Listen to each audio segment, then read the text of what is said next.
എല്ലാവരും തപസ് ചെയ്യുന്നവരാണ്, എന്നാൽ അവരുടെ സ്വാർത്ഥതയ്ക്ക് വേണ്ടി മാത്രം. ആരും തന്നെ ഈശ്വരനെ പ്രാപ്തമാക്കുവാനായി തപസ് അനുഷ്ഠിക്കുന്നതേയില്ല.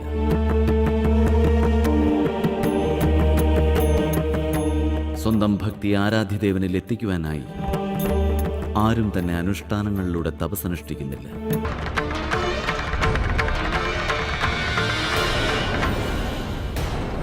ഒരു വ്യക്തിക്ക് അവരുടെ ഉന്നതിക്കും സ്വാർത്ഥത പൂർത്തീകരിക്കുവാനും വേണ്ടി മറ്റുള്ളവരെ ധർമ്മത്തിന്റെ മാർഗമെന്ന ഭാവേന പീഡിപ്പിക്കുന്നത് എപ്രകാരമാണ്?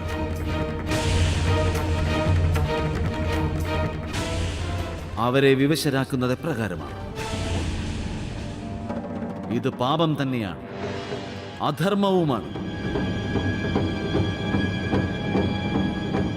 പരമാത്മാവിൽ ലയിക്കുന്നതിനു വേണ്ടി അന്തരാത്മാവിൽ ആഗ്രഹങ്ങൾ ഉണ്ടാവുകയാണെങ്കിൽ ഓരോ വ്യക്തിയും ധർമ്മത്തിന്റെ മാർഗം സ്വന്തം ഇച്ഛയ്ക്കനുസൃതമായിട്ടായിരിക്കും സ്വീകരിക്കുക. അതവരുടെ അധികാരം തന്നെയാണ്.